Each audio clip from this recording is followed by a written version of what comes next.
In the morning when I rise, give me Jesus.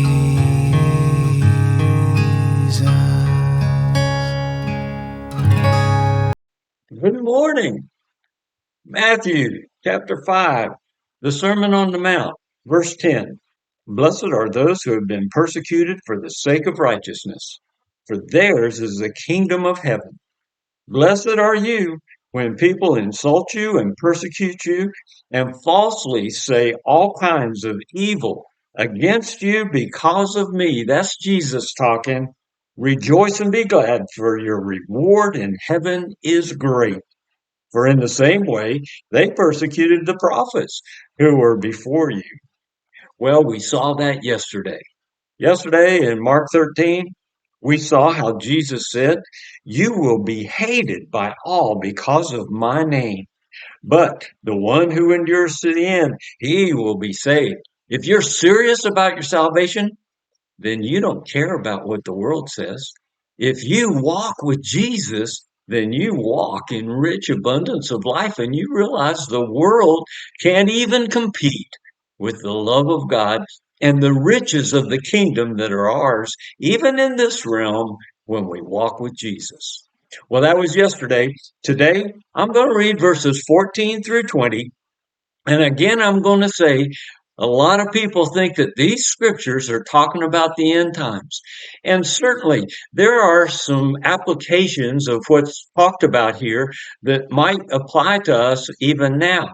However, I think you're going to see what Jesus was talking about was the Romans coming against the children of Israel. Well, we're going to see that most of these things talked about today have already happened. I'm in verse 14 of Mark 13, and I'm going to read through verse 20. But when you see the abomination of desolation standing where it should not be, when others come into the temple that don't honor God, then those who are in Judea must flee to the mountains. When they come and take over the temple, you need to get out of town. Verse 15, the one who is on the housetop must not go down or go in to get anything out of his house. No, you flee, and you flee now, and you flee quickly. And the one who is in the field must not turn back to get his coat. But woe to those who are pregnant and to those who are nursing babies in those days.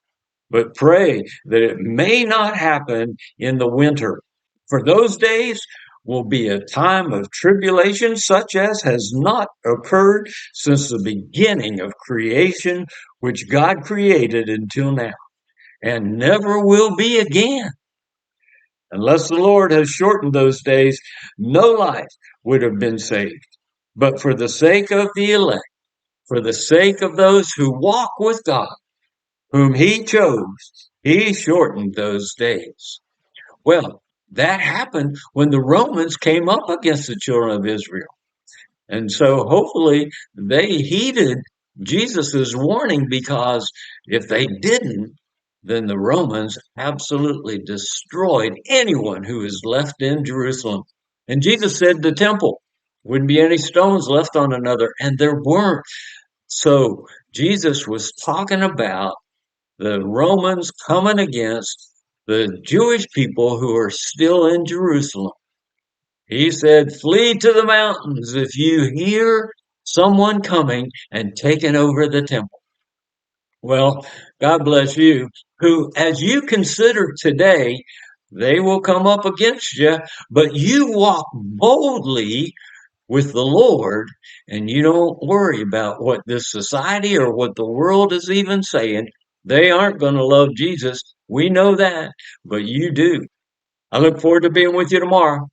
We'll look at some more of this that people consider the end times, and some of it applies, but most of it has already taken place. I'll see you tomorrow. Give me Jesus. Give me Jesus.